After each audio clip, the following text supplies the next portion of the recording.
I first started in specialty coffee about 20 years ago, fell in love with it, living in Hawaii. Got an opportunity to manage the Honolulu Coffee Company over there on Maui, opened their first Maui location. Just have been in love with it ever since, worked for a couple other companies, and then 10 years ago started Evans Brothers Coffee. When we started out roasting, we were looking for a roaster. We couldn't afford a brand new roaster, so we were looking on the open market, found an L12 Probot, similar to what you might find on Coffee Tech. And it was a fantastic roaster, and that allowed us to grow, had the right size, 12 kilos. We were able to do 20-pound batches in that roaster and really grow our wholesale business.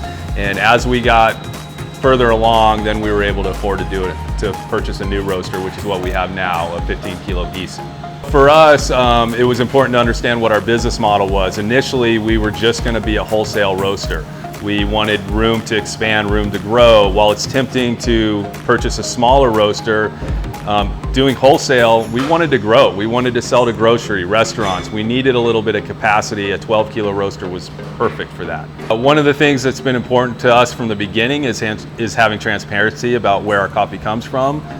So for us, that meant actually traveling to origin, meeting with coffee producers, knowing our product very intimately, knowing how it was produced, and knowing the people. One of the things I love about the business is that kind of aha moment for our customers, being able to turn them on to something really, really new and exciting that they maybe never experienced with coffee before.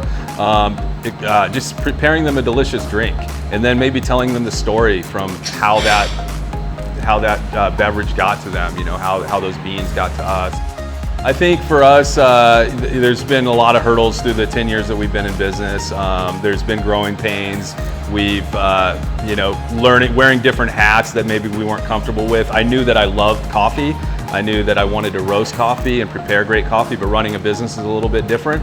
So I've had to learn a lot along the way. I think discovering how important branding was really important. Having a good sense of conveying the story that we want to get across to our customers, and finding unique and interesting ways to do that has been challenging. And then just growing in general, as the volume grew, as we got more and more employees, we found that we needed systems in place. You know, cash flow is important in the business, and so we didn't want to put all that money up front if we could use that towards growing our business in other areas. Working with lenders and banks is a great way to go. I think that's a pretty logical step.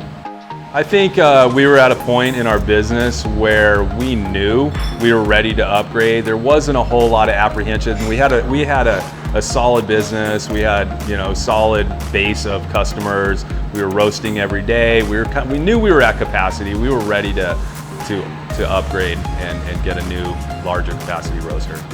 I would say for anybody getting into specialty coffee for the first time, learn as much as you can, develop relationships with Coffee Tech. Use your resources that are there in front of you.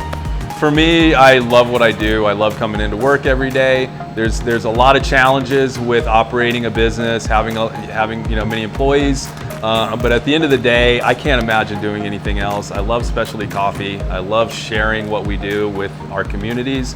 And I'm just super grateful to be in this industry. It's amazing.